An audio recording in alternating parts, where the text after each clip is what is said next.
Bruno Schulz.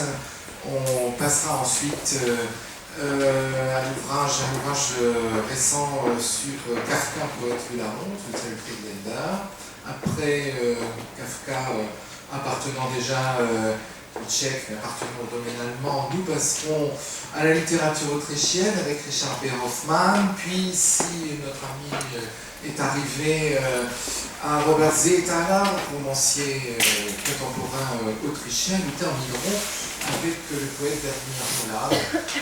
Nous terminerons par le tchèque avec Xavier Gamiche. Alors je souhaiterais que nous commencions d'abord par Bruno Schulz avec Małgosia Smorak. Bruno Schulz, dont vient de paraître dans une nouvelle traduction du polonais, que je ne dise pas de bêtises, parce que sous le nom du traducteur, traduit du polonais par Alain von Krugten, À l'âge d'homme, les récits du 13e mois, sous-titré Œuvre de fiction complète.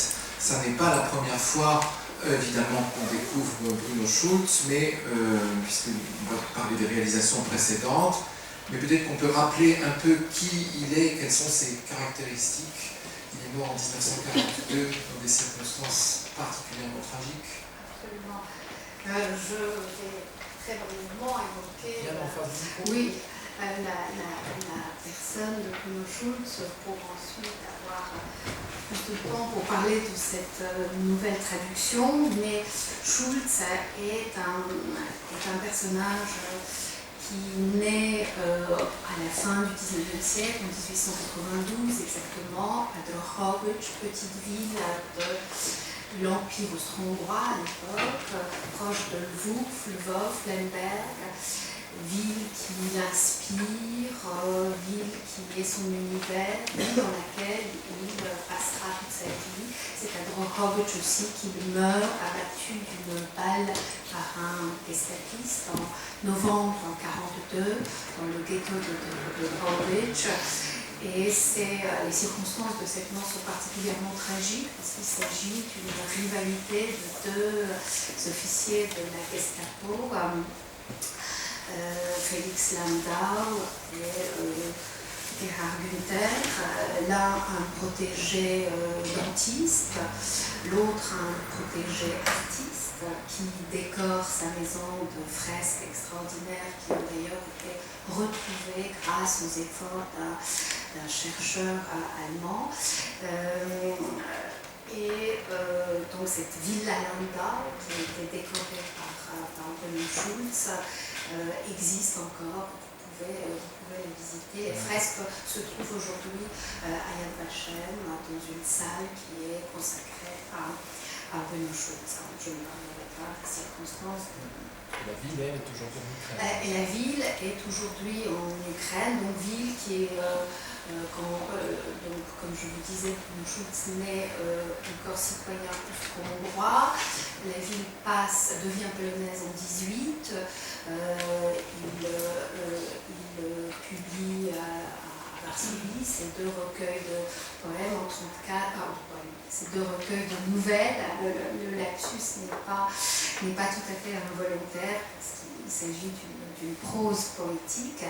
Il les publie donc à Varsovie en 1934 et 1937 respectivement. Et meurt en 1942 abattu par ce gestapiste Landau qui se venge du meurtre de son protégé dentiste. Et il a cette phrase qu'il adresse au protégé de Schulz: tu as tué mon juif, j'ai tué le tien. Et cette phrase a résonné de toute son horreur aux oreilles d'un écrivain qui est David Grossman, qui a consacré un roman à Schulz. Ce roman est traduit en français, s'appelle Voir ci-dessous amour. C'est-à-dire que Schulz fait partie de l'imaginaire de beaucoup d'artistes et d'écrivains. En anglais, il a été publié par Philip Roth dans sa collection chez Penguin, très tôt aussi, en 1961. L'univers de Schulz se déploie dans deux recueils de nouvelles, Les boutiques de cannelle et Le sanatorium du croque-mort. J'utilise à dessein les les titres originaux qui sont ceux de la première traduction. Nous parlerons des changements de titre de la deuxième publication. Donc ces deux recueils de nouvelles qui sont en fait à l'origine, Schulz est d'abord un dessinateur, un extraordinaire graveur et à partir des années 20, il grave avec une technique très particulière de cliché vert en grattant les plaques photographiques qu'il récupère dans l'atelier d'un ami photographe. Ces plaques de verre et il enlève l'épaisseur du film pour déployer un univers sadomasochiste d'hommes, têtes hypertrophiées, corps malingres. Oui, alors justement, on peut peut-être dire que par rapport aux éditions précédentes, cette édition-ci, qui va apparaître en fait, puisqu'elle n'est pas encore en librairie, elle est en librairie dans quelques jours. Le 2 mars. Le 2 mars, donc oui, on est en avance.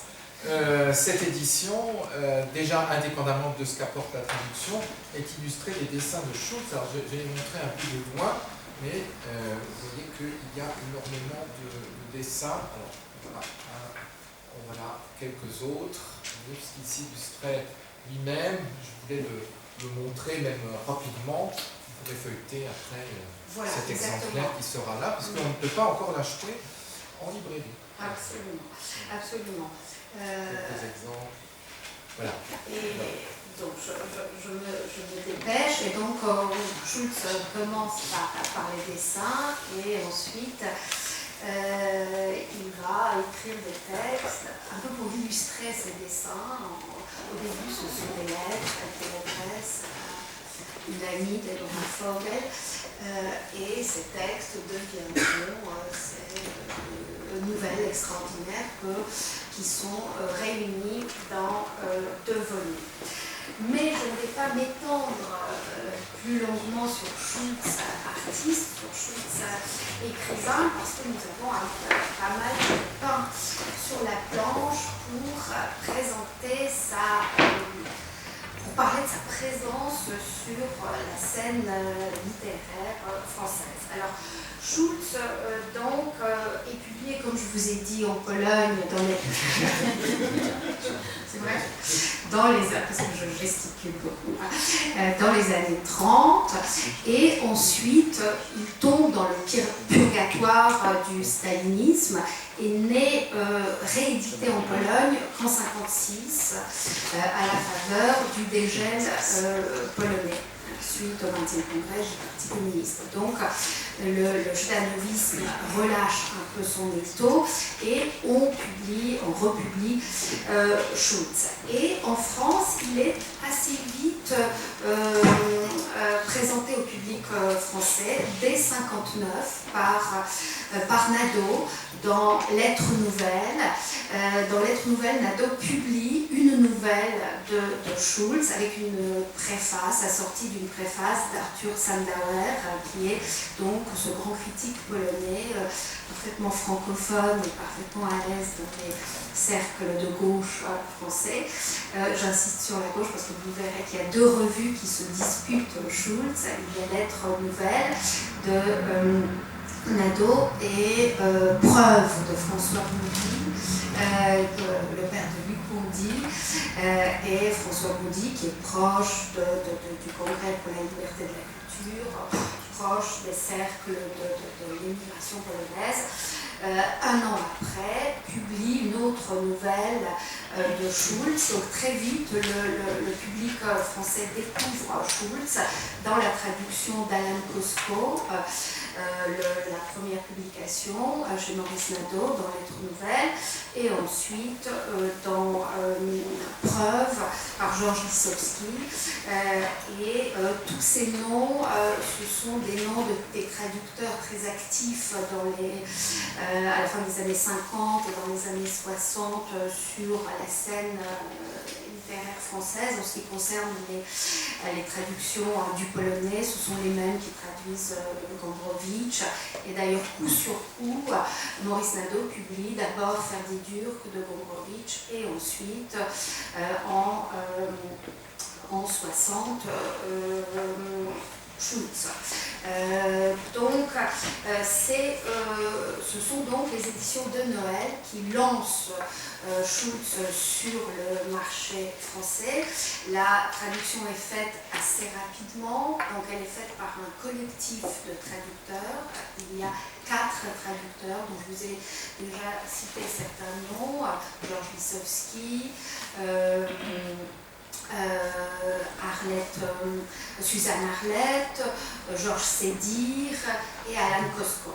Et à ce collectif de 4 s'ajoutera Thérèse Douchy, qui est la femme du poète Herbert et qui viendra rejoindre le collectif. C'est un collectif d'excellents traducteurs et cette traduction a fonctionné pendant 50 ans. De Noël a patiemment réédité les œuvres de Schulz pour finir par cette très belle édition en 2004 qui a été préparée à la faveur d'une grande exposition de dessins de Schulz peintre, qui a eu lieu hommage au musée d'art et d'histoire du judaïsme donc en 2004. Et il n'y a pas de dessin dans ce volume parce que parallèlement, en 2004, les éditions de Noël ont publié le livre Idolâtre, qui est ce recueil de gravures, de dessins de Schulz dans une très belle, avec un soin graphique, dans une très belle édition qui a complété ces œuvres complètes qui réunissent les 2 recueils de nouvelles, la correspondance, tout ce qui reste de la correspondance et quelques textes épars. Ce sont donc tous les écrits qui nous restent de Schulz. C'est une édition très soignée et très bien faite. Donc, mais la vie d'une œuvre continue, n'est-ce pas? Schulz est tombé dans le domaine public en Pologne en 2012, puisqu'en Pologne c'est 70 ans. En France c'est devenu 70 ans. Oui, c'est vrai. Oui, ça a été uniformisé. Partout en Europe. C'était 50 ans avant en France, en rajoutant les années de la guerre. Il y avait 50 ans plus les années de guerre, tout ça a été terminé. Maintenant c'est 70 ans partout dans l'Union européenne. Voilà, donc 1942, ça nous mène au 1er janvier 2013. À partir de 2012, les projets de nouvelles traductions ont vu le jour et Alan Van Krugten, l'auteur de la nouvelle traduction, a relevé le défi, comme il le confie dans la préface à cette nouvelle traduction. Ça fait longtemps qu'il avait envie de traduire Schulz. Son projet est né à la fin des années 60 et c'est quelque chose qu'il a porté en lui. Qui est Alan Van Krugten? Alan Van Krugten est un universitaire. Il a longtemps enseigné la littérature slave à Bruxelles. C'est un grand traducteur. C'est le traducteur de Witkiewicz, pour ceux qui connaissent la littérature polonaise. C'est le traducteur aussi de Palkowski. C'est un dramaturge. Il a lui-même commis une pièce de théâtre dont Schulz est le personnage central. Donc, il a depuis longtemps mûri ce projet d'une retraduction. Alors pourquoi retraduire Schulz en France? La traduction qui a fonctionné pendant 50 ans a été beaucoup critiquée parce qu'il s'agit d'un collectif de traducteurs. Cela dit, c'est une traduction qui fonctionne, qui est une très belle traduction. Et ma tâche ici n'est pas aisée parce que je n'aime pas du tout la nouvelle traduction. Et je me demande même quel est l'intérêt de réinstaller sur le marché français, une traduction qui ne propose pas une nouvelle vision du texte. Parce que retraduire un auteur, c'est avoir un projet, n'est-ce pas? Avoir une vision, comme Andrei Markovitch qui a retraduit tout Dostoïevski et qui a débarrassé Dostoïevski du côté ornemental, n'est-ce pas, les traductions très belles, très léchées, qui présentaient un Dostoïevski très différent de l'original. La traduction américaine de Schulz, qui est parue en 2012, faite par Madeleine Levine, qui a relevé le même défi que Van Krugten. Elle a donné une nouvelle voix à Schulz qui a fonctionné pendant 50 ans en anglais dans la traduction de Céline Wieniawski. Non, oui, mais c'est-à-dire qu'on ne va pas parler des traductions des autres langues, on va peut-être rester là-dessus. Malgré tout, le traducteur dit que est-ce qu'il n'y a pas un avantage quand même, je me fais l'avocat du traducteur, à ce que toute l'œuvre soit traduite par une seule personne, est-ce qu'on n'y est pas en cohérence? Et d'autre part, lui-même, je vois, dit dans sa préface que dans les précédentes traductions, il manquait des phrases, il y avait des imprécisions. Est-ce que vraiment cette traduction n'a pas cet avantage, au moins, de donner une vision unifiée? Alors, est-ce qu'il y avait véritablement une cacophonie dans la traduction précédente? Il y avait une certaine unité, le choix stylistique d'un certain univers très poétique, très suranné. Alain Van Krugten considère que le chatoiement de la langue de Schulz, le côté complexe du vocabulaire auquel il recourt, méritait une nouvelle traduction unifiée.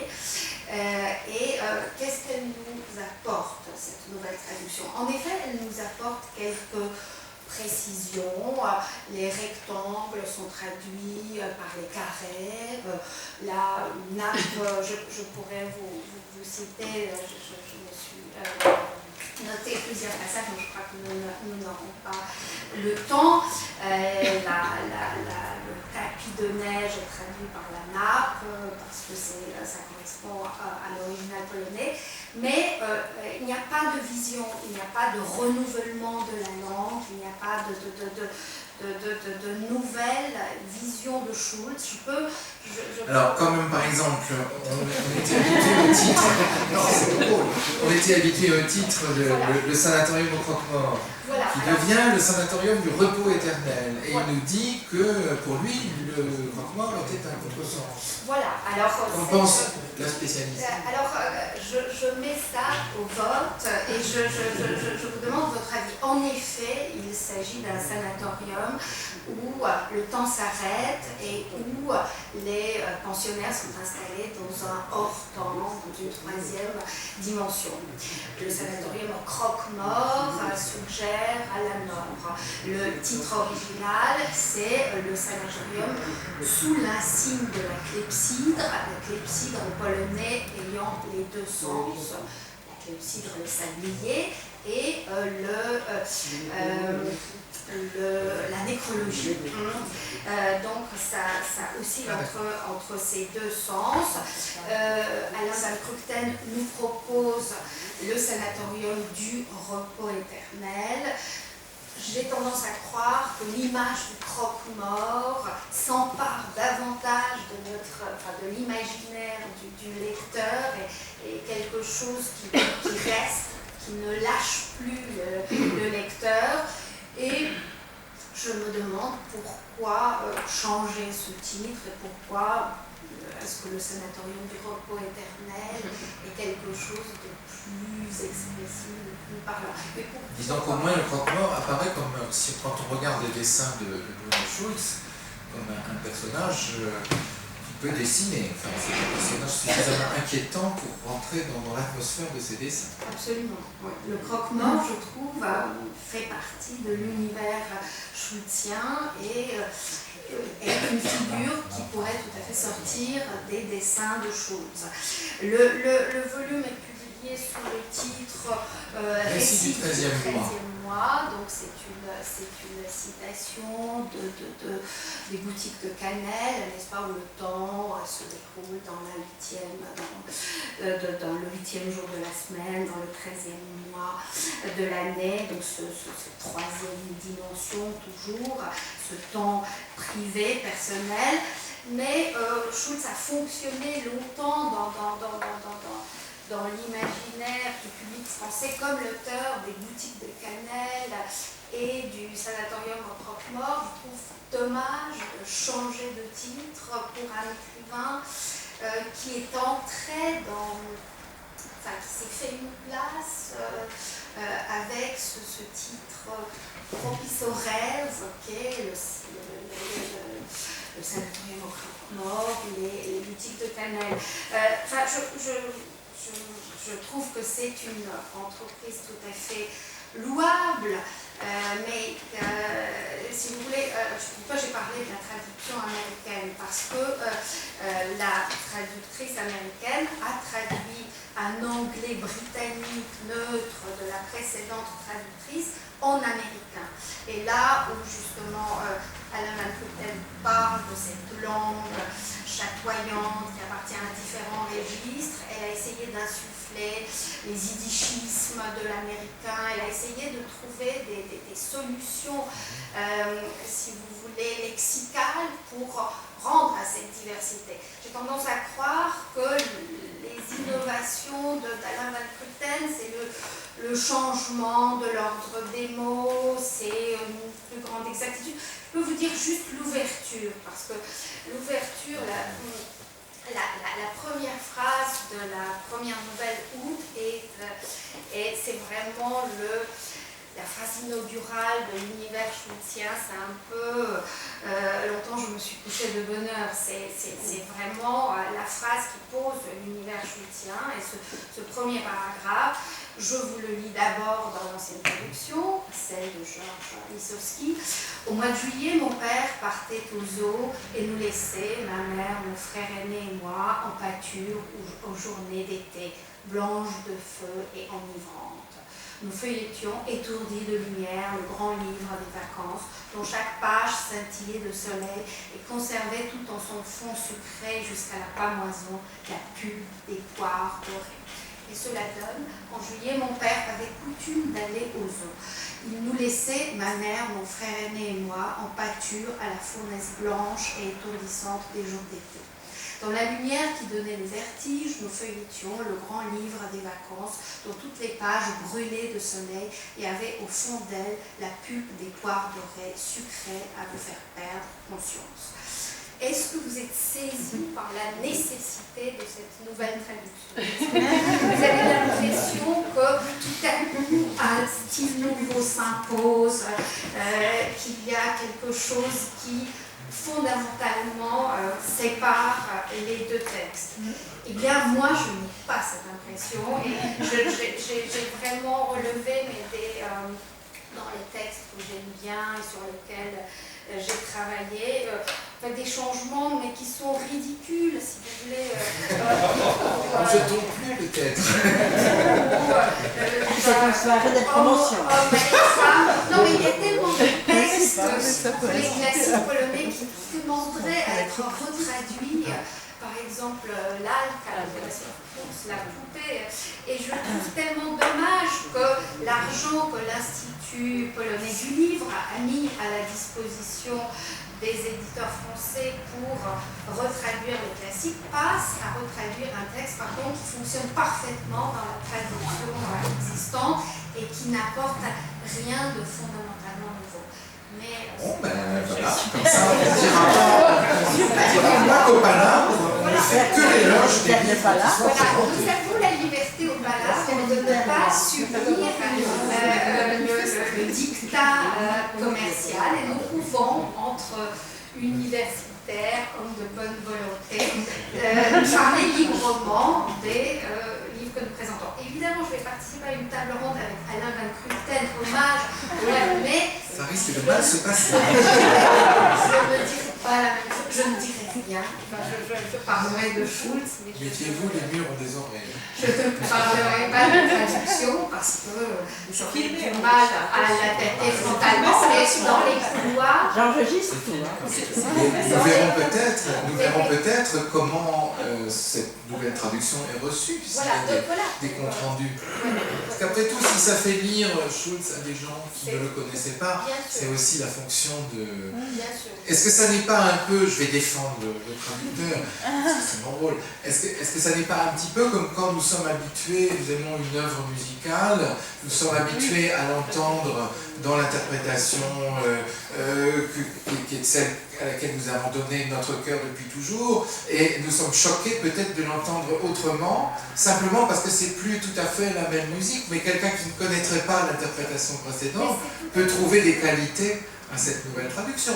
Elle a quand même l'air très exacte, elle a au moins cette fonction-là. Absolument, Jean-Michel, vous avez parfaitement raison et je suis tout à fait consciente d'un certain côté réactionnaire, ou je ne sais pas, conservateur de ma réaction. Je suis en effet gardienne de cette petite musique qui a pendant 50 ans fonctionné, mais j'étais tout à fait conquise à l'idée de cette nouvelle traduction. Je l'attendais en me disant c'est formidable, on va donner une nouvelle voix à Schulz.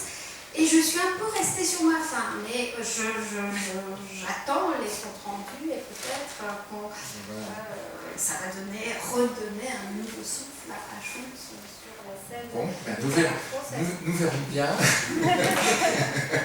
Nous verrons bien, mais merci de ce compte rendu musclé.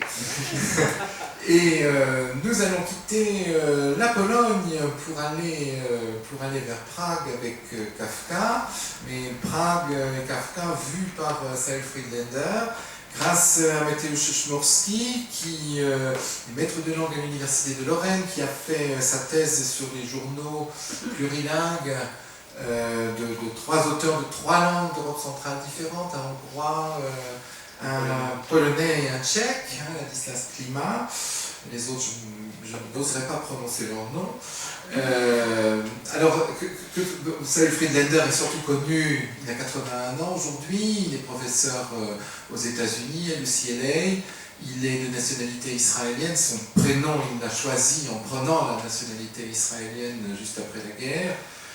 C'est surtout un historien de la Shoah, et maintenant nous le voyons venir à une biographie, enfin pas une biographie, un essai sur Kafka.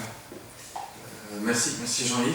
C'est un peu, je prévois pas de faire un compte rendu aussi musclé que celui de Małgosia, mais en revanche, il me semble que ce que vous venez de révéler, donc ces caractères un peu particuliers de cette biographie, qui n'en est pas une, qui est un essai, pour le comprendre, il faut peut-être faire tout d'abord rappeler un peu le personnage de Friedländer lui-même.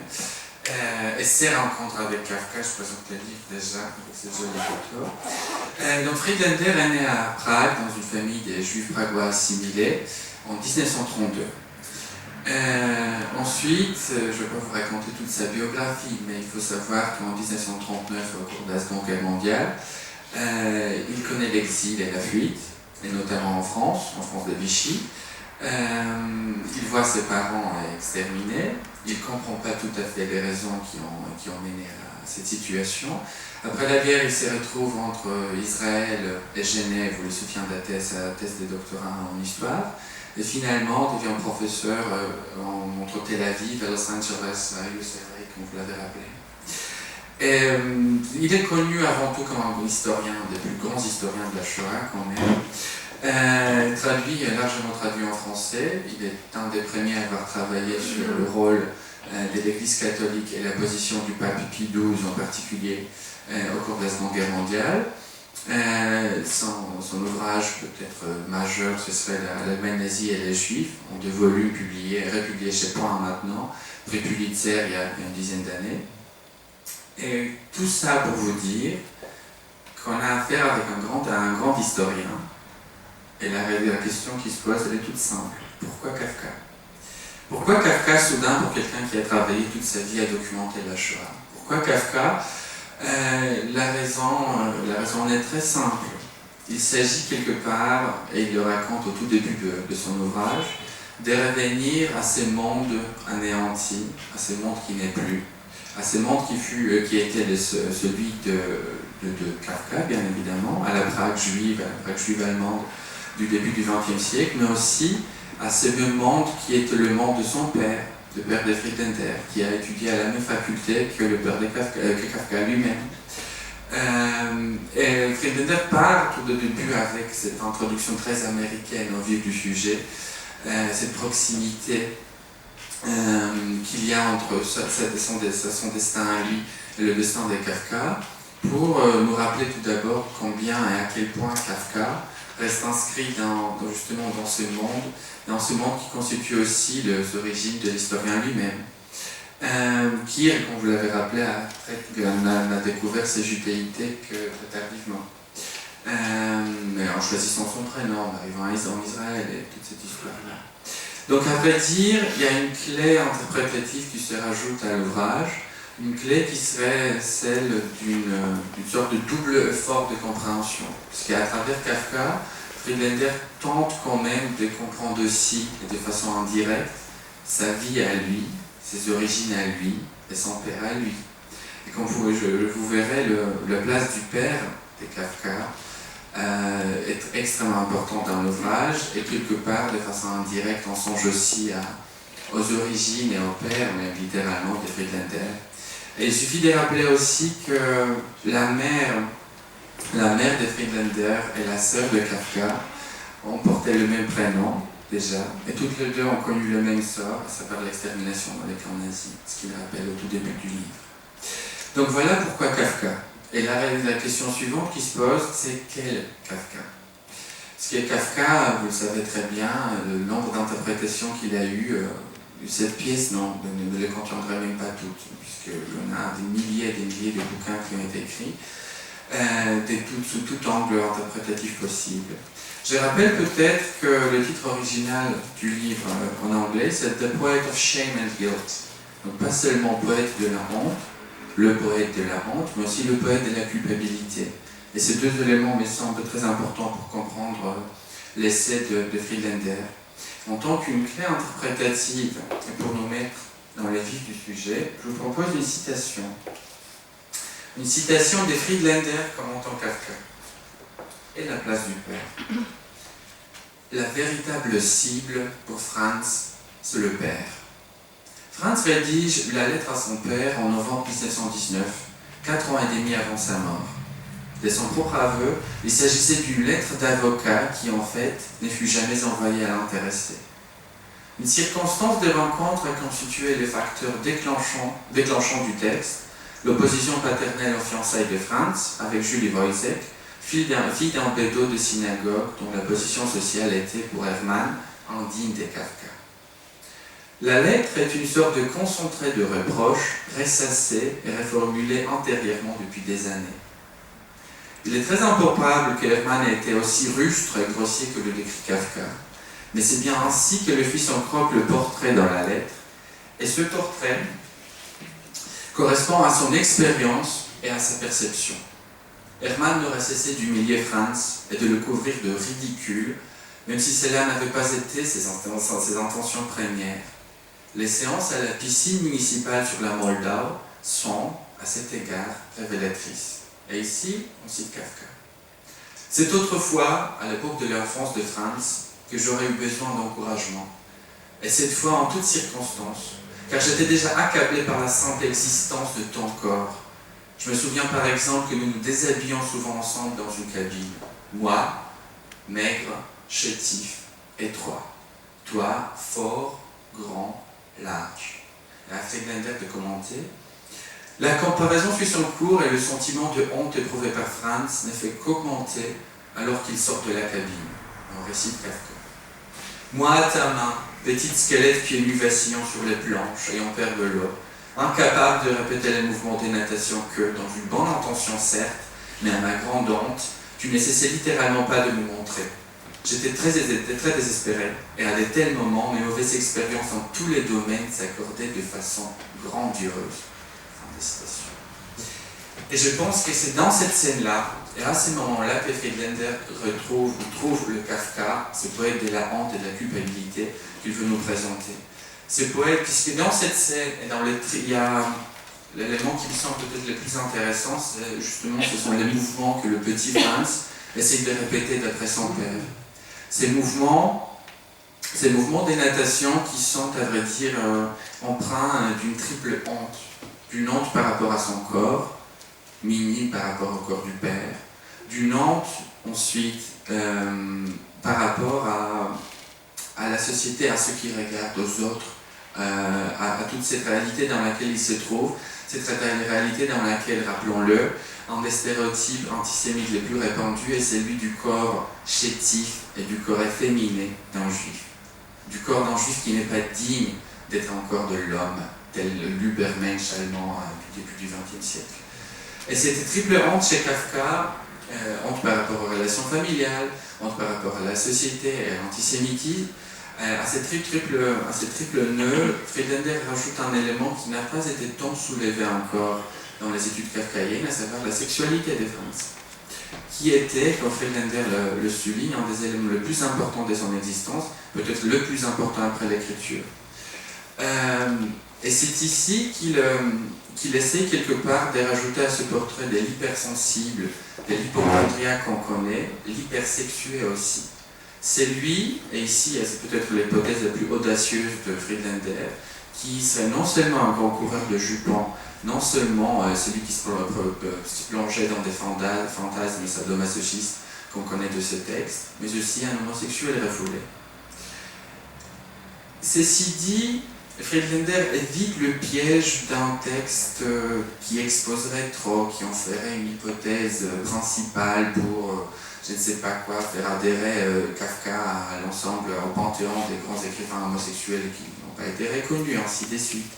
Ce qu'il fait, c'est qu'il essaie de comprendre en général la sexualité, la corporalité écrasée par les poids familiales, par les poids sociétals, par les poids des stéréotypes antisémites, et ainsi de suite, de Kafka comme le moteur principal de sa recherche, de sa fuite, et finalement le moteur principal de ce texte. Et ici, il garde très bien l'équilibre, il me semble, en souscrivant à cette thèse de Steiner, prononcée il y a des années déjà, que Kafka était quelqu'un qui a vécu vraiment le péché originel. Et c'est pour suspendre ce fardeau, cette culpabilité, cette honte qu'il portait sur ses bras, qu'il s'est mis à écrire. C'est plus ou moins ça la thèse de Friedlander. Qu'il s'est mis à écrire, et dans son écriture, il a su non seulement exprimer la condition du paria moderne, qu'on connaît des essais de l'essai de Hannah Arendt, écrit inspiré par Kafka, mais aussi plus généralement la condition de l'homme dans la civilisation moderne, dans le monde désenchanté, la condition moderne en tant que telle, contre laquelle il se protège par son ironie et l'ambiguïté de cet univers, en construisant une œuvre d'une lucidité la plus sibylline dans la littérature moderne. Ce serait peut-être ça aussi la définition exacte de l'œuvre de Kafka pour Friedlander. Et j'aimerais citer encore, si je peux, un ou deux fragments où il tente vite. Je le fais vite. Puisque ce que fait Friedlander, c'est parfois, il interprète à la fois et la vie et l'œuvre de Kafka, en mélangeant un peu la fiction et la réalité. Et en parlant du paria, justement. Pour Kafka, K, son héros principal, a effectivement pu symboliser le juif exclu de la société moderne. Mais une telle assignation pourrait tout aussi bien, et au début des années 1920, c'est même vraisemblable, n'avoir représenté pour lui qu'un aspect marginal d'une aliénation plus générale, celle de l'homme dans la modernité, les codicies d'une enquête implaçable sur la détresse humaine. Et ceci rejoint la thèse fondamentale de Friedlander, et ce sera ma conclusion, je vous rassure. Le récit suggère que K connaît le château de Kafka. Kafka connaît le château et son emplacement avant même son arrivée. Il n'a donc pu se méprendre sur ces auteurs qui semblaient vides. Et pourtant, ses yeux levés vers le vide, créé par la brume et l'obscurité, produisent une atmosphère mystique. K a peut-être senti que, derrière ce voile de brume, s'est profilé tout un monde, objet de ses aspirations, prêt à l'accueillir ou à la rejeter. Mais l'obscurité en tant que telle, l'absence de la moindre lueur, ne signifie-t-elle pas qu'avant de traverser le pont de bois vers le village, K doit abandonner toute espérance? Sommes-nous en présence d'une divine comédie ou de l'édiction d'un imposteur? On ne peut guère démêler le sacré du profane dans l'univers de Kafka, et le verbe « sembler » pourrait bien être le mot-clé de l'œuvre tout entière. Voilà, c'est là l'introduction, la fin de l'introduction, mais la conclusion, et ça pourrait être aussi la conclusion de l'ouvrage des Friedlander, et ce sera la mienne. Merci beaucoup. On peut peut-être dire que sur cette question de la culpabilité, il y a eu en français les essais de Georges Arthur Goldschmidt qui ont quand même contribué déjà à écrire ça. Donc c'est intéressant de voir quelles sont les nuances entre les deux. Je voudrais signaler aussi, puisque oui, j'aurais dû faire la transition, d'ailleurs de dire que Bruno Schulz était peut-être, on n'était pas tout à fait sûr, mais le premier traducteur polonais du procès de Kafka. On ne l'était pas. Ah bon, d'accord. C'est sa fiancée, mais c'est Nadeau qui l'a vendu sous l'étiquette de Kafka comme le traducteur de Kafka. Mais il a signé la traduction. Ils ont de fortes affinités, quand on les lit très fort. Et puis je voulais signaler aussi, puisque c'est une revue de presse, que la traduction des Lettres à Milena par Robert Kahn vient de paraître, enfin une nouvelle traduction des Lettres à Milena vient de paraître par Robert Kahn aux éditions Nous. Voilà, j'ai vu ça en librairie ces jours-ci, peut-être qu'il en sera question dans une autre édition des Palabres. De Prague à Vienne, il y a finalement peu de kilomètres. On est dans l'ancien empire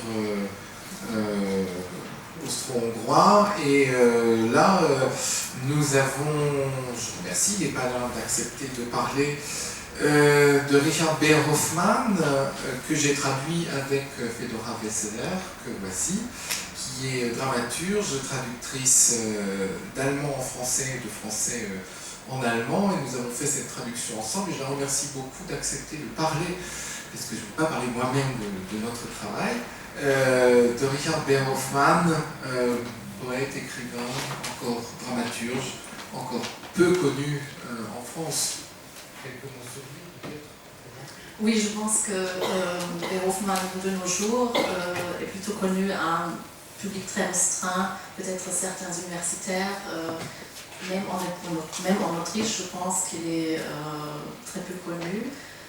Paradoxalement, aux États-Unis, il est plus connu. Il partage le sort d'un certain nombre d'auteurs juifs qui ont dû émigrer et dont la réception a repris à partir des États-Unis. En France, jusqu'ici, il y a un roman de lui qui a été traduit en français par Jacques Ritter, intitulé La mort de Georges. C'est un roman paru en 1900 où Beer Hoffmann utilise déjà le monologue intérieur, comme dans la nouvelle de Schnitzler, le sous-lieutenant Ruske. Sauf que chez Beer Hoffmann, c'est déjà beaucoup plus développé, enfin c'est dans tout le roman.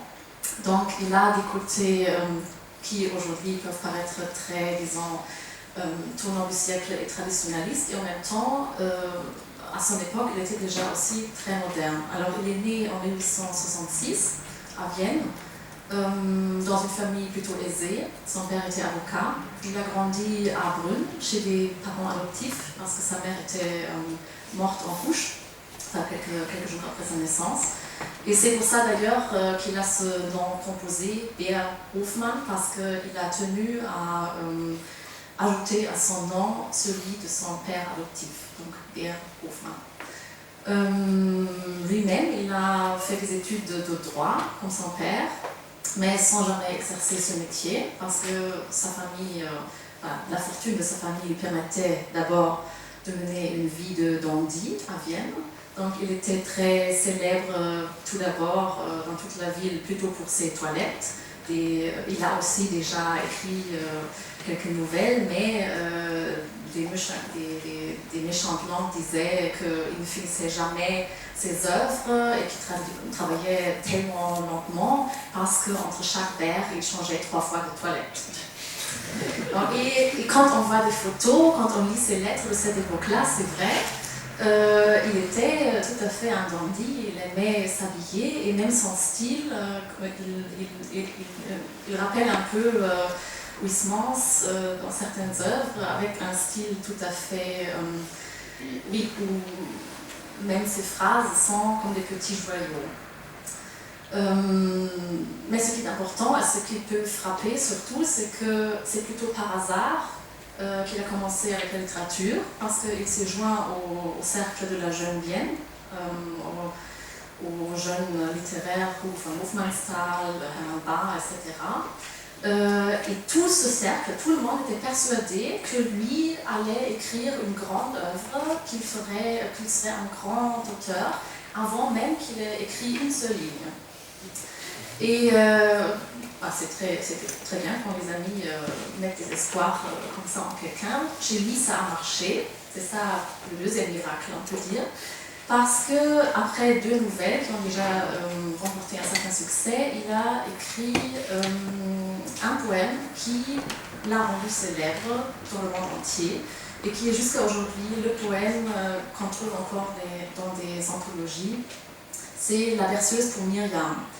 C'est un poème qu'il a écrit à la naissance de sa fille, parce qu'en 1897, peu avant, il avait fait la rencontre avec sa femme. C'était pour lui comme le début d'une nouvelle vie, une vraie illumination, une vraie révélation. Lui-même, plus tard, il a décrit ce moment comme Dante le ferait, comme Dante l'a fait. Donc c'est vraiment à partir de là que sa vraie œuvre commence à s'épanouir. Et donc il a écrit à la naissance de sa fille, qu'il a appelée Myriam, cette verseuse que j'aimerais bien vous lire parce qu'elle est jusqu'à aujourd'hui non seulement le poème le plus connu, mais elle a aussi été mise en musique par plusieurs compositeurs. Et je pense qu'elle reflète très bien sa pensée qui traverse à partir de là toute son œuvre.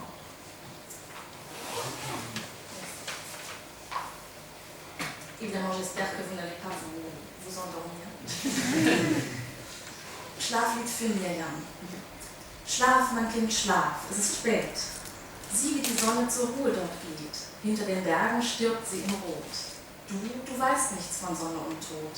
Wendest die Augen zum Licht und zum Schein. Schlaf, es sind so viel Sonnen noch dein. Schlaf, mein Kind, schlaf ein. Schlaf, mein Kind, der Abendwind weht. Weiß man, woher er kommt, wohin er geht?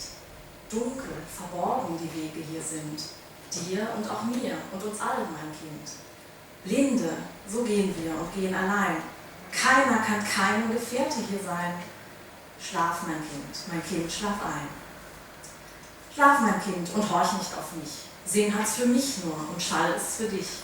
Schall nur, wie Wind es wehen, Wasser gerinnen. Worte, vielleicht eines Lebens Gewinn. Was ich gewonnen, gräbt mit mir man ein. Keiner kann keinem ein Erbe hier sein. Schlaf, mein Kind, schlaf ein. Schläfst du, Myriam? Myriam, mein Kind, Ufer nur sind wir und tief in uns rinnt Blut von Gewesenen, zu kommenden Rolls. Blut unserer Väter, voll Unruhe und Stolz. In uns sind alle. Wer fühlt sich allein? Du bist ihr Leben ist dein. Schlaf, Myriam, mein Leben, mein Kind, schlaf ein. Alors je lis notre traduction, une édition bilingue. Berceuse pour Myriam. Dors mon enfant, dors, il est tard. Regarde, le soleil se couche là-bas. Derrière les montagnes, il meurt dans une lueur rouge. Toi, tu ignores le soleil et la mort. Tu tournes tes yeux vers la lumière et la clarté. Dors, tant d'autres soleils seront à toi encore. Dors, mon enfant, sommeil. Dors, mon enfant, le vent du soir s'est levé. Sait-on jamais d'où il vient, où il va? Obscurs et cachés sont les chemins d'ici. Pour toi comme pour moi, et pour nous tous, mon enfant. En aveugle, ainsi marchons-nous, et nous marchons solitaires. Personne ici n'est compagnon de personne. Dors, mon enfant, sommeil. Dors, mon enfant, et ne m'écoute pas. Ce qui a sens pour moi, pour toi n'est qu'un son comme vent qui souffle, l'eau qui coule, des paroles, peut-être le gain d'une vie. Ce que j'ai gagné sera enseveli avec moi. Personne ici n'est héritier de personne. Dors, mon enfant, sommeil. Dors-tu, Myriam, Myriam, mon enfant? Nous ne sommes que des rives, et tout au fond de nous coule le sang de ceux qui furent. Il roule vers ceux qui seront, le sang de nos pères plein d'inquiétude et d'orgueil. Tous, ils sont en nous. Qui se sentirait solitaire? Tu es leur vie est la tienne. Myriam, ma vie, mon enfant, sommeil. Oui, alors je pense que dans ce poème, il y a vraiment l'essence de l'œuvre de Beer Hofmann. Ce n'est pas un hasard s'il parle du sang qui coule en nous, que donc nous sommes que des rives et des rives d'un fleuve qui nous dépasse en fait. Lui, à cette période-là, il avait redécouvert, pour ainsi dire, ses racines juives et ainsi il a eu conscience de s'enraciner dans toute une tradition. Et c'est ça l'idée qui traverse son œuvre, pas uniquement dans le sens de ses racines juives, mais aussi avec l'idée d'être ancré dans une tradition qui dépasse l'individu, qui dépasse aussi un seul pays. Donc lui, il se considérait vraiment comme un auteur autrichien, germanophone, de tradition, séculaire. Enfin, par exemple, il a beaucoup vénéré Goethe. Il a tenu un discours en 1932, qui se trouve aussi dans ce volume, oui. Et là-dedans, on voit quel poids il attribuait tout simplement à la langue comme un élément qui lie les peuples, qui lie tout le monde qui parle cette langue, mais aussi tout simplement qui lit un texte, même traduit, qui a été formulé dans une langue qui transmet donc une transition. Et dans de la même façon, dans ce poème qu'il a dédié à sa fille, cette idée d'être seulement un maillon d'une chaîne, c'est ça, je pense, l'essence de son œuvre, parce que donc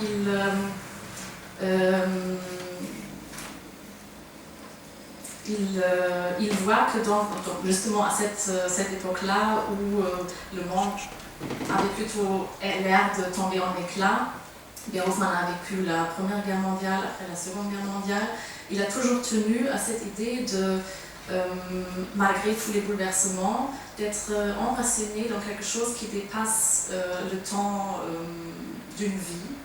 Et c'est parce que donc on est précédé par d'autres générations et parce qu'on a dans l'idéal aussi une descendance, que soi-même on a une part infime d'éternité. Lui-même, il a dû émigrer en 1939, il est allé aux États-Unis. Mais ce qui est difficile à imaginer, c'est la portée de sa gloire à cette époque. Vraiment, il était quelqu'un dont les pièces étaient jouées. C'est aussi un auteur de théâtre. Voilà, il travaillait avec Max Reinhardt, il a fait les mises en scène lui-même, parce qu'après la Première Guerre mondiale, avant il avait mené la belle vie, mais après la guerre, sa fortune était nettement réduite, donc il devait travailler vraiment. Et pourtant, il n'a pas choisi la voie d'avocat, il a travaillé dans le théâtre, il a écrit des pièces de théâtre, et notamment un cycle de pièces bibliques, où se reflète aussi justement cette redécouverte de ses racines juives. Ça s'appelle l'histoire du roi David. C'était conçu pour d'être en 5 volets. Finalement, il n'a achevé que 3 drames et le prologue. Mais le prologue a été mis en scène par Max Reinhardt. Il a été joué à Vienne au Burgtheater, puis à Berlin. Lui-même, il a été une figure très importante pour Hugo von Hofmannsthal, par exemple. Schnitzler aussi, quand on lit leur correspondance, c'est comme si on rencontrait la majorité des gens de cette époque-là. Et je pense que, pour finir, on pourrait encore lire un poème qui a aussi donné le titre à ce choix de poème. Nous avons choisi le titre « Maître et serviteur des ombres » parce que c'est, au fond, la vision qu'il avait lui-même de la tâche du poète. Une des raisons pour laquelle il a tellement écrit lentement, c'est parce qu'il voyait dans la tâche poétique une vraie responsabilité. Vous entendrez. Der Beschwörer.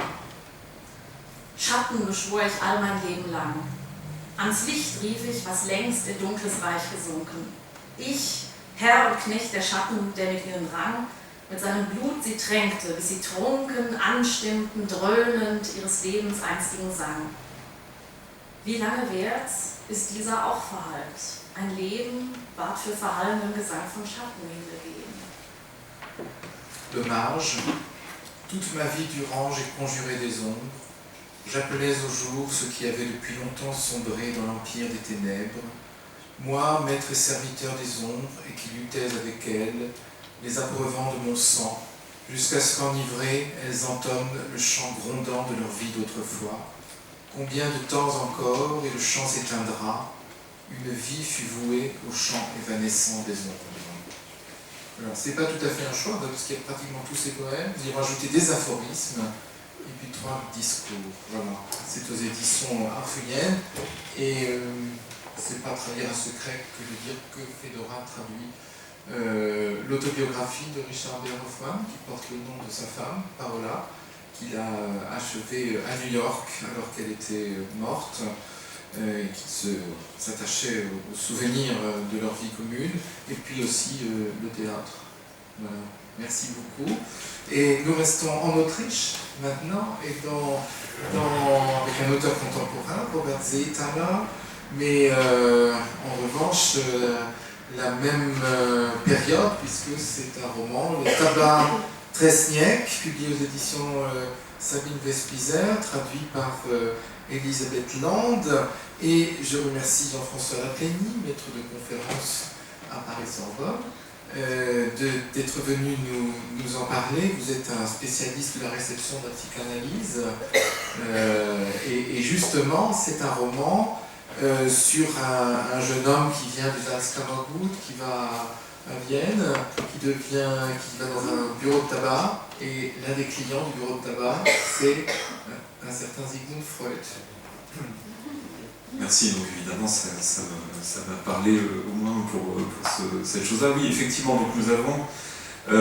oui, bien sûr, non, tout à fait. Et ça va même au-delà, puisque c'est l'histoire, fondamentalement, le fil qu'on pourrait retenir comme étant vraiment le fil qui tient le livre, c'est justement cette amitié avec Freud. Donc on a effectivement un jeune homme qui vient des environs de Salzbourg, des rives d'un lac, et qui vient à Vienne pour travailler auprès d'un homme qui doit un service à sa mère. On ne saura jamais très bien de quoi il s'agit, mais on imagine bien. Et alors ce monsieur, on lui a francisé son nom dans la traduction française.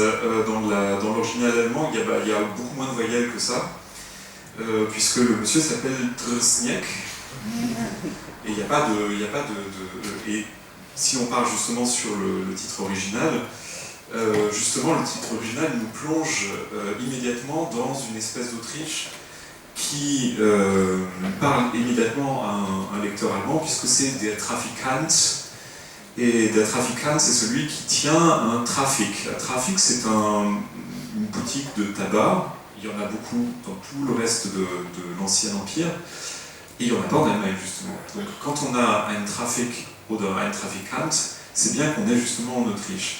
Et le livre est parcouru comme ça par une volonté de faire couleur locale, qui au départ, je dois dire, m'a un petit peu gêné. Alors je ne vais pas être aussi musclé que Margosha, mais parce que justement, on commence dans le Salzkammergut, on a immédiatement une atmosphère qui est appuyé à la fois dans la langue et dans les réalia qui sont décrits, vraiment dans cette réalité autrichienne centre-européenne. Une fois qu'on arrive à Vienne, de la même façon, on a ce monsieur Trstniak qui doit avoir un nom tchèque, j'imagine, et toute une panoplie comme ça de gens qui ont des noms tous plus centre-européens les uns que les autres, une boutique de fourrure qui s'appelle Sternitska, etc., etc. Et on mange des palatschinken, et on mange du goulash, etc., etc.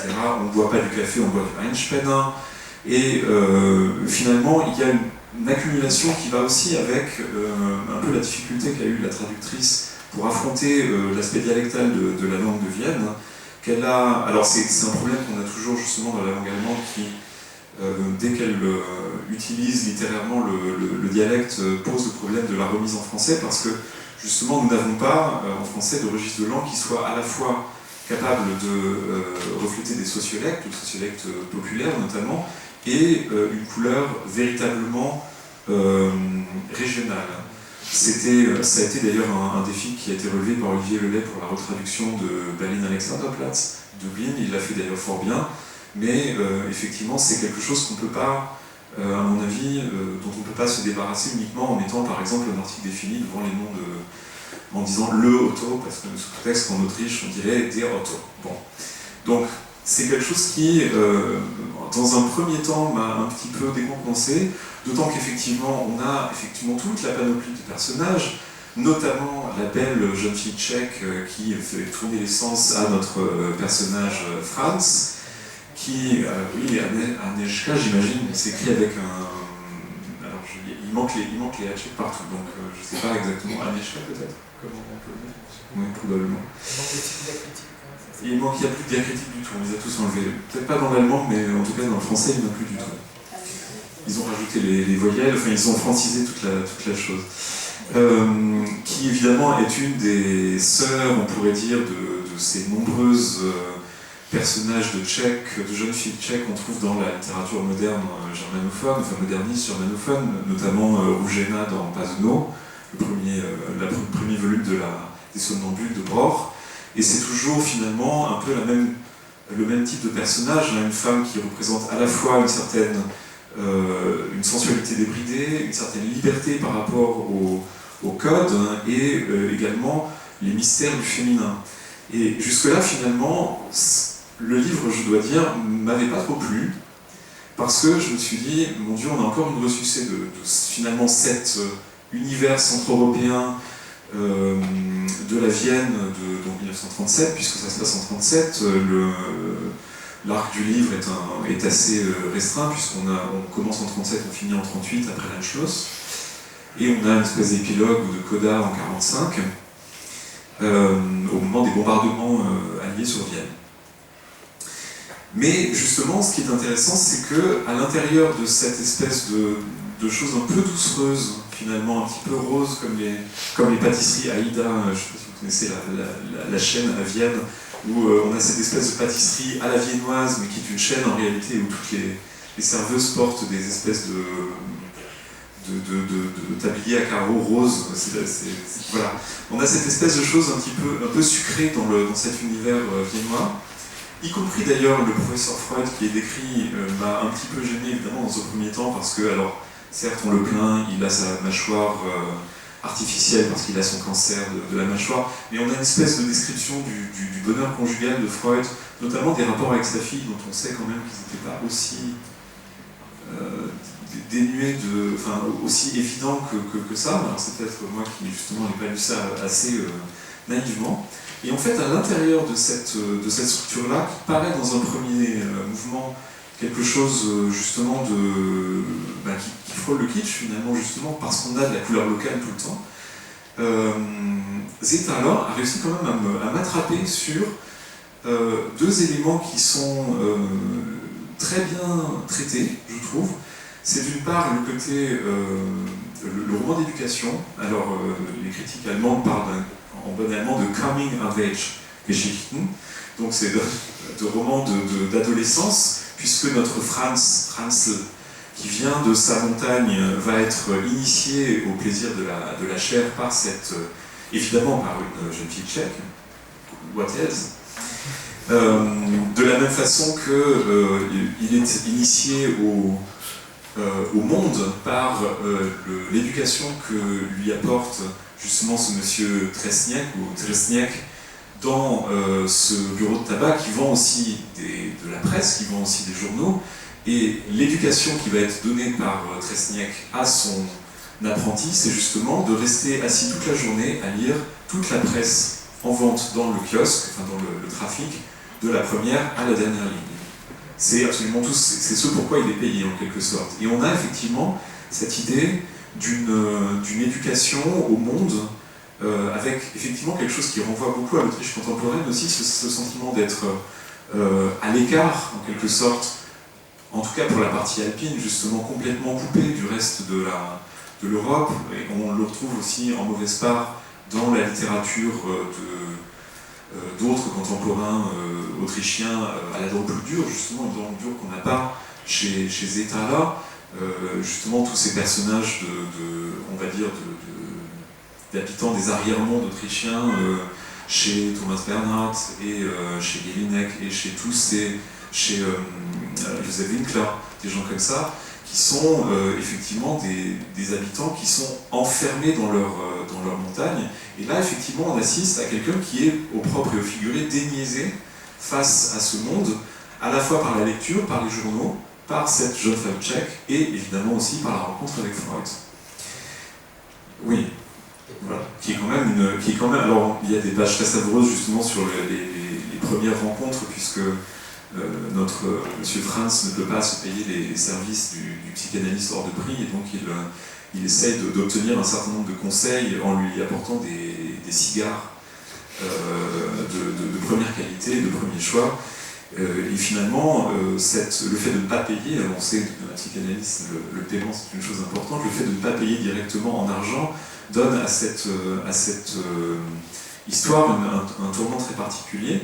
Et on peut vraiment dire que c'est l'éducation d'un homme également à l'écriture, puisque notre personnage, qui au départ correspond avec sa mère simplement par des cartes postales, va finir par tomber en quelque sorte dans le puits sans fond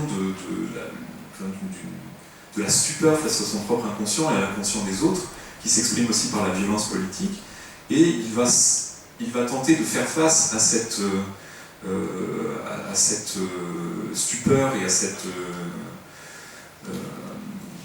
qui le décontenance par l'écriture de lettres d'abord, puis par l'écriture de ses propres rêves. Et il y a ce passage que je vais vous lire justement, qui renvoie justement à ce conseil que Freud a donné à ce personnage, qui a été d'écrire ses rêves. Je vais couper un petit peu dans le passage pour vous donner une idée un petit peu de ce que ça donne.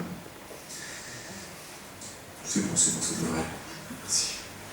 Cette nuit-là, Franz rêva de son défunt père, un forestier de Bad Goisern, qu'il n'avait jamais connu car un chêne blanc pourri l'avait assommé quelques jours avant sa naissance, et dont on disait qu'il n'était guère plus causant, vivant que mort. Dans le rêve, il marchait sur un sentier entre des champs silencieux. Franz était encore petit et avait de la poussière dans les cheveux. Le soleil était haut dans le ciel au-dessus d'eux et son père se confondait avec son ombre. Ils arrivèrent à une grande administration et pénétrèrent dans un hall d'entrée au marbre étincelant. Au milieu siégeait un gros homme qui tamponnait son sous-main à tour de bras. Une file de personnes se forma rapidement devant lui. Tout le monde voulait un tampon, mais le gros restait sourd aux prières et aux supplications. Il agitait frénétiquement son tampon qui fendait l'air en s'abattant sur son sous-main. Ses coups résonnaient dans la pièce comme des canonnades, tandis qu'un corps doré proclamait dans un bruit clinquant l'avènement d'une époque grandiose. Son père prit Franz par la main et tenta de s'insérer dans la file des gens. Il avait peur. Sa main était sèche et rugueuse comme un bout de bois. « Pardon, répétait-il sans arrêt, plus pour lui-même que pour les gens. Pardon, pardon, pardon. »« Exactement, dit le gros postier d'un air triomphant. Il appliqua son tampon sur le front de mon père. Le mot « avenir » s'y imprima. Et du sang se mit à couler en fine rigole entre les lettres. Franz s'éveilla trempé de sueur, avec un drôle de frémissement à l'endroit du cœur. À peine émergé du sommeil, dans un tourbillon comateux, il écrivit son rêve sur une feuille de papier. Et donc je cite le papier.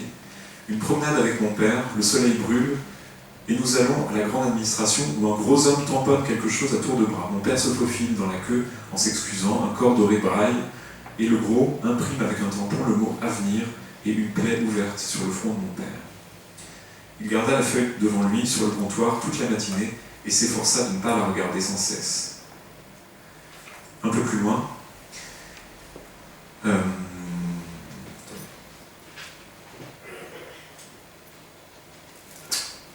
la tache verdâtre d'une chure de pigeon collée à la vitrine à hauteur d'yeux. Oui, il se trouve qu'on a vandalisé à plusieurs reprises la boutique du tabac parce que le tabac vend aux juifs. Et donc on a notamment maculé la boutique d'un certain nombre d'excréments d'animaux et de sang de porc.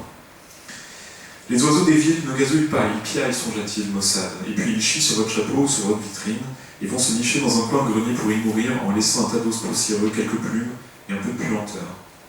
Il poussa un soupir encore plus gros et presque en même temps que le soupir lui vint une idée. Il alla chercher un peu de papier collant dans le tiroir, prit la feuille avec son rêve, y inscrivit la date dans le coin en haut à droite, l'emporta dans la rue et la colla à la vitre, en plein sur la chiure d'oiseau. Il recula d'un pas pour examiner la petite affiche du rêve. Ensuite, il ferma les yeux et inspira à plein poumon l'air printanier de Vienne. Le mot avenir clignota un tout petit moment derrière ses paupières, rose et clair comme une réclame lumineuse du printemps. Puis un fourgon de livraison des fabriques de glace viennoises associées, chargé de blocs de glace, pétarada derrière lui, et il rentra dans le tabac. Les premières personnes qui s'intéressèrent de près à cette bizarrerie collée sur la vitrine du tabac Triesniek furent 3 retraités qui plaquaient leurs vitres figuridées comme des pommes contre la feuille. On va avoir comme ça des rassemblements de la population du 9e arrondissement de Vienne autour de ce tabac qui publie des récits de rêve. Et c'est évidemment une façon... on a ici une fuite justement de ce cadre qui était posé depuis le début, ce cadre, on va dire, de centre européen un peu kitsch, vers quelque chose qui est à la fois une sorte de récit qui s'apparente au Schelmenroman, au roman picaresque, puisqu'on a un personnage qui n'y connaît rien et qui finalement va se confronter au réel en faisant des choses que les autres ne font pas, notamment afficher ses rêves sur la place publique, mais aussi aller prendre rendez-vous avec le professeur Freud en attendant 3 heures dans la neige devant sa porte. Et cette tonalité picaresque, finalement, elle s'accompagne d'éléments quasiment de merveilleux ou d'une sorte de rupture avec le réel qui fait en fait de ce roman, sous justement ces dehors un peu attendus, qui sont peut-être dus en partie aux efforts de la traductrice, je ne saurais pas trop dire, qui fait de ce roman quand même quelque chose de très étonnant, qui finalement se laisse très bien lire et qui justement ne rentre pas dans les catégories habituelles de ce genre de roman sur l'Anschluss, sur l'arrivée de la Gestapo, évidemment que nous trouvons l'hôtel Métropole et la Gestapo et toute une série de choses comme ça, mais finalement on a cette espèce d'amitié impossible, et tellement impossible qu'elle n'a pas eu lieu, entre un personnage connu et ce personnage fictif, qui nous donne finalement un cadre que j'ai trouvé bien trouvé, bien tourné, et finalement, au-delà de mes réticences, quelque chose qui m'a fait plaisir de lire. Voilà.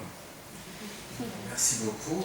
Quelques mots peut-être, Zéhitala, quelle est sa date de naissance? Alors, je n'ai pas retrouvé, mais c'est quelqu'un qui a une grosse quarantaine, une petite quarantaine.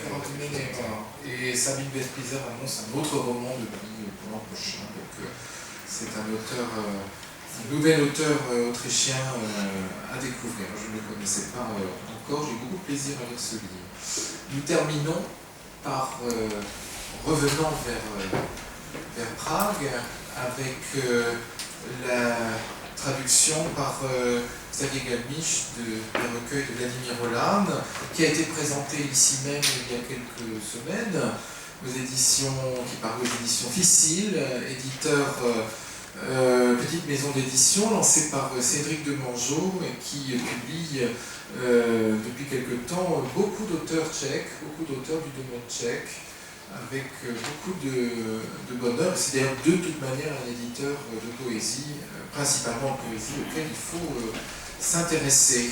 Est-ce qu'il faut que je présente Xavier? On ne présente plus Xavier, parce qu'il fait partie des organisateurs des palabres, mais on peut dire quand même qu'il y avait eu ici même un colloque sur Vladimir Holland en 2008 ou 2007, quelque chose comme ça, auquel j'ai eu le plaisir de participer, qu'il a aussi écrit un un très beau livre sur Vladimir Holland qui est publié aux presses de l'Institut d'études slaves. Voilà.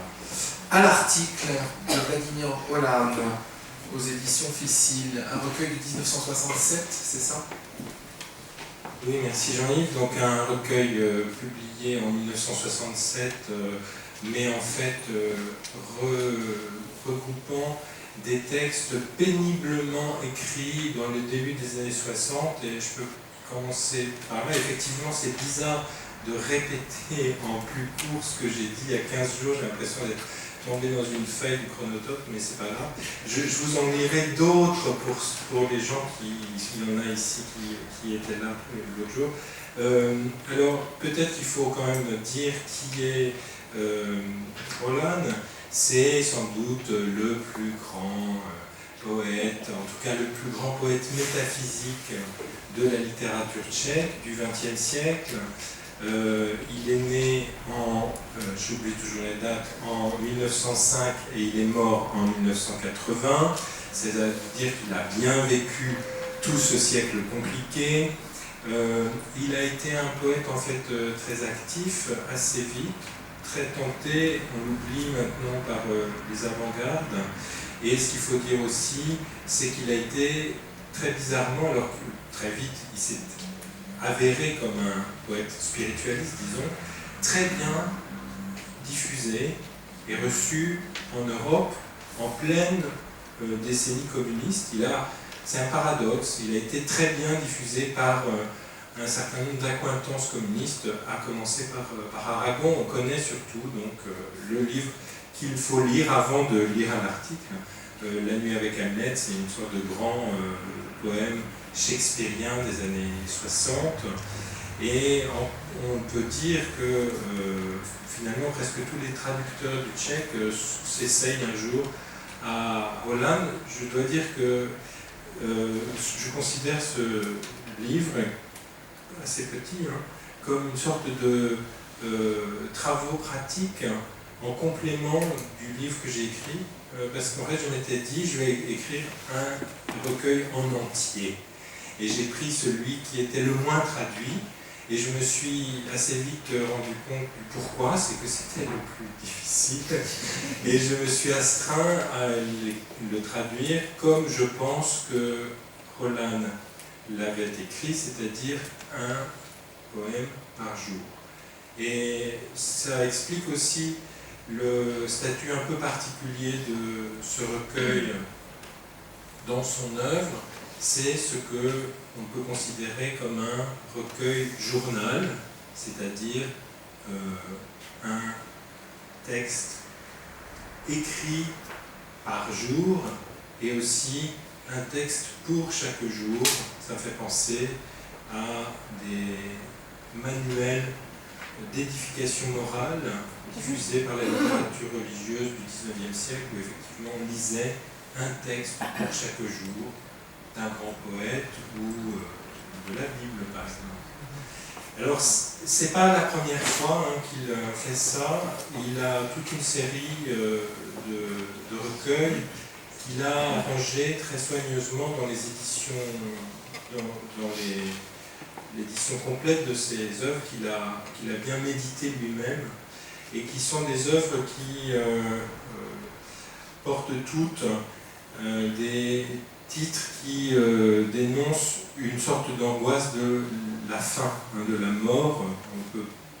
Le dernier, par exemple, de la série s'appelle Adieu, et aussi un coq ou Asclépios, référence à la mort de Socrate. Donc il y a cette thématique funèbre.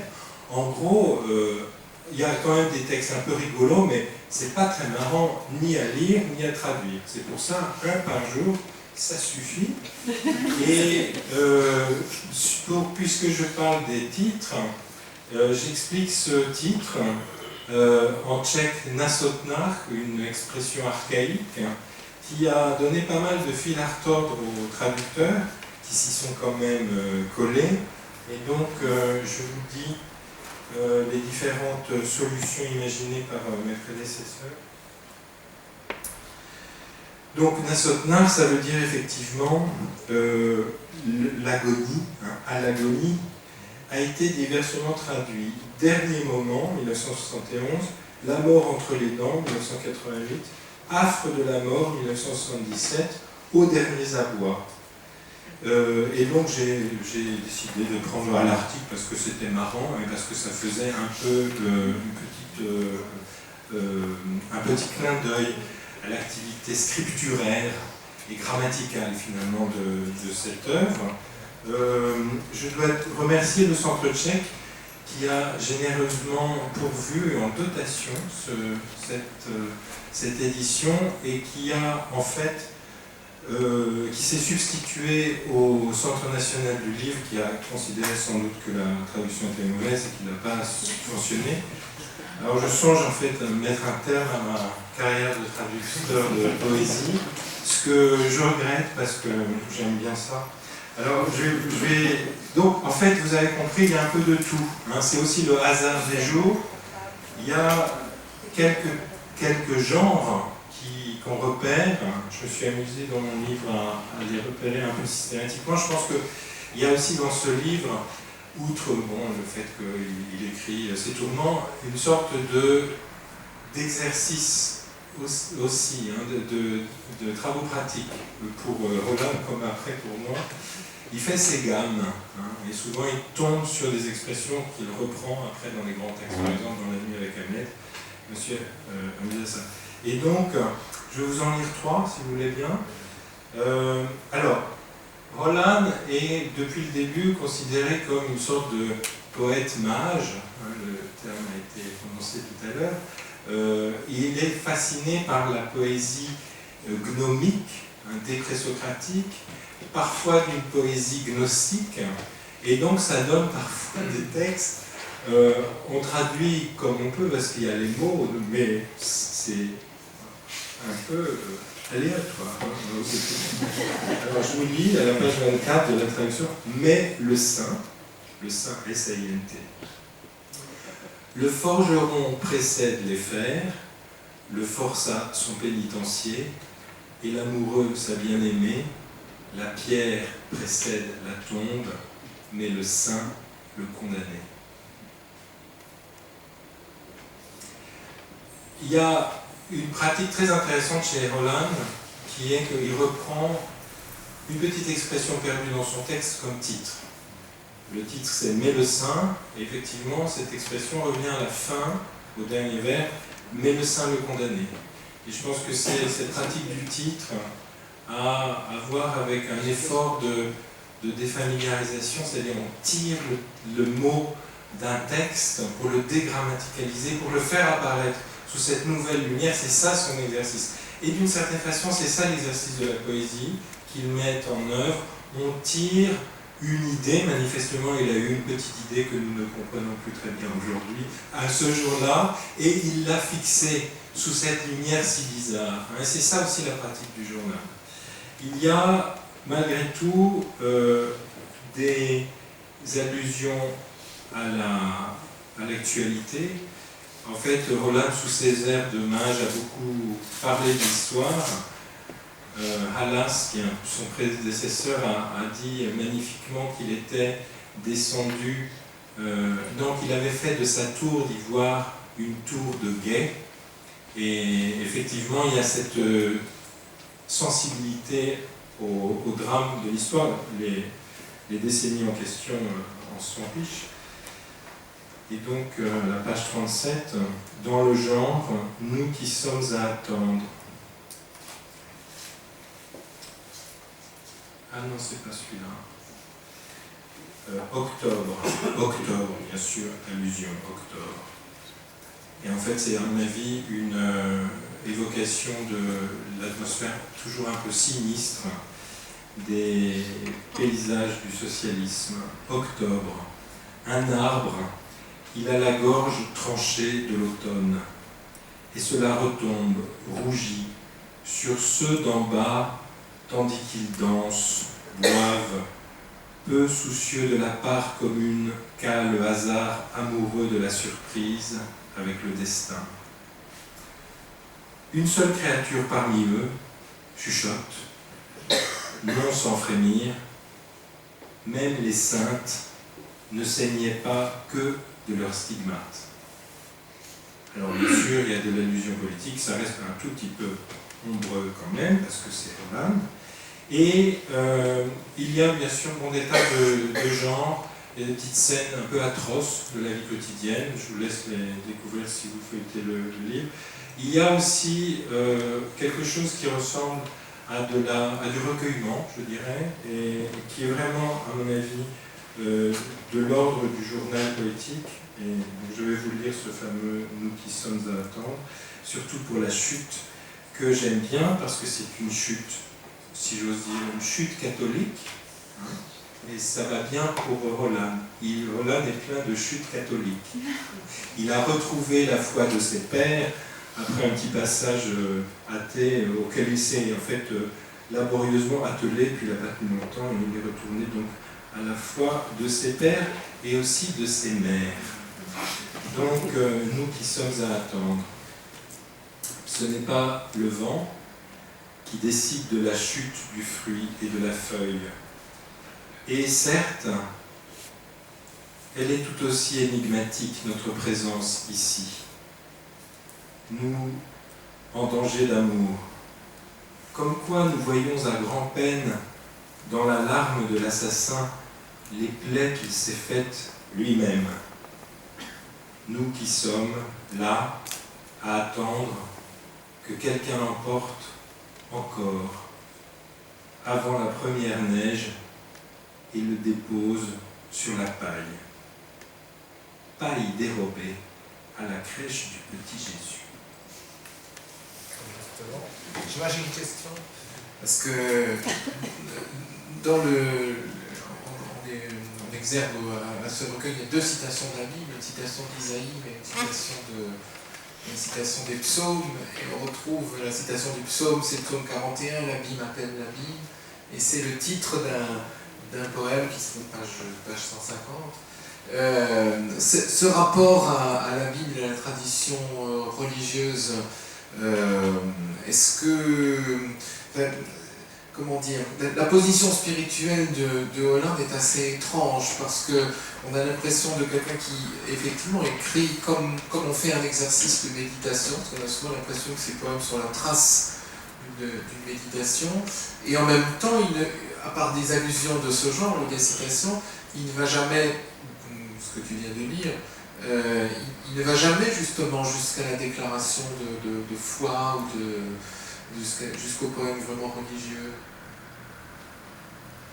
Bon, alors d'abord sur les exercices, il y a effectivement, à mon avis, une tradition ignatienne de l'exercice spirituel, et en fait c'est dans Nasotnat, à l'article, qu'on trouve presque une preuve, puisqu'il y a un poème qui s'appelle Exercitiae, donc que j'ai traduit, je crois, Exercitia en latin, référence quand même aux exercices de Saint Ignace. Donc il y a ça.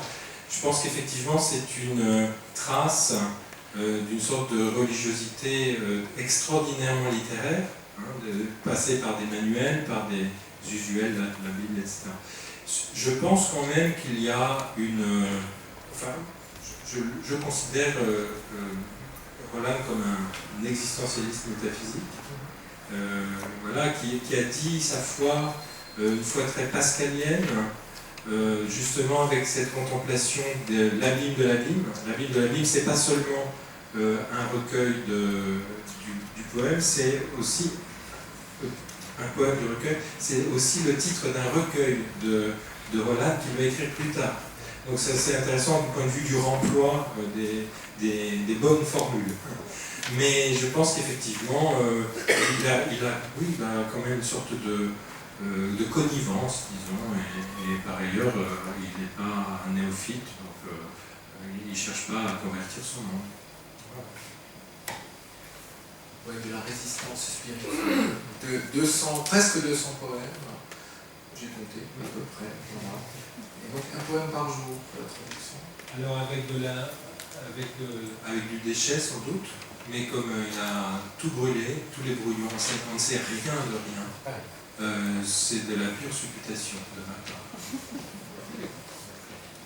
Bon, mais il me reste à vous remercier tous d'avoir accepté de présenter ces paroles. J'espère que vous avez donné des envies de lecture. Et alors, je dois, pour conclure, vous rappeler que les prochaines palabres, parce que sitôt que nous avons terminé une, la suivante est déjà en prévision, c'est le mardi 14 avril, à 19h ici, à la Maison de la Culture Yiddish, que beaucoup connaissent, 29 rue du Château d'Eau, dans le 10e. Et voilà, merci beaucoup. Merci bien. Merci.